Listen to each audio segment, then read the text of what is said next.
Have you ever noticed something strange? Two kids can grow up on the same street, go to the same school, and even get similar grades. But 20 years later, one is constantly worried about bills while the other has the freedom to choose how they live. What changed? Most people say it was luck or talent. But there's one lesson that quietly separates them. And most middle class kids never hear it. Picture a typical middle class home. From childhood, the advice sounds responsible. Study hard, get a safe job, don't take risks. It feels like the perfect roadmap to success. But here's the strange part. None of those lessons actually explain how money works. You're taught how to earn a salary. Almost nobody teaches you how to make money work without your time. And that tiny difference changes everything. Think about your first paycheck. What's the first thing most people do? Upgrade the phone, buy better clothes, celebrate with friends. It feels like success. But what if that excitement is secretly keeping you exactly where you are? Because every raise often creates a bigger lifestyle instead of a bigger future. That's called lifestyle inflation.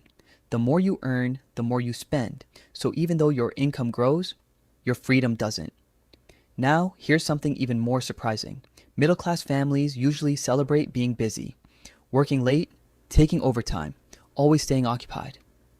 It sounds admirable, but wealthy people often ask a completely different question. How can I stop trading every hour for money? Notice the difference? One group tries to earn more hours. The other tries to own systems that earn without them. That single mindset creates completely different lives. But that's only half the story. Imagine two people receive an extra $500.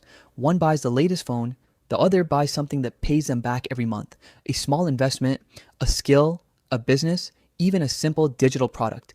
A year later, both spent the same amount. Only one owns something that keeps producing value. This is why rich people don't just buy things. They buy future cash flow. And once you notice this, you start seeing it everywhere. Here's another lesson that almost nobody mentions. Middle class kids are often taught to avoid failure. Get everything right. Don't make mistakes. Play it safe. Sound smart. Until you realize every entrepreneur, investor, and creator became successful by making mistakes faster than everyone else. Failure wasn't the opposite of success, it was the price of admission. And that's why many talented people stay stuck. They're waiting until they feel ready. But people who succeed understand something different. Confidence doesn't come before action, it comes because of action. Now think about school. You probably spent years memorizing formulas you'll never use again. But how many classes taught you negotiation, sales, investing, taxes, building a business? Almost none. Not because they're unimportant, but because the education system was designed to prepare employees, not necessarily owners.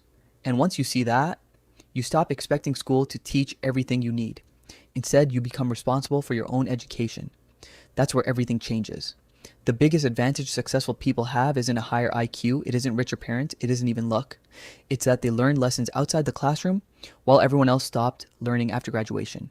So maybe the real success formula isn't getting the perfect job. Maybe it's building skills, buying assets, thinking long term, and never letting your education end. Because the moment you stop asking, how do I earn more, and start asking, how do I create more value? You're no longer thinking like someone chasing success. You're thinking like someone who eventually creates it. And if you enjoy uncovering the hidden psychology behind money, business, and modern life, subscribe, because the lessons nobody teaches are often the ones that change your life the most.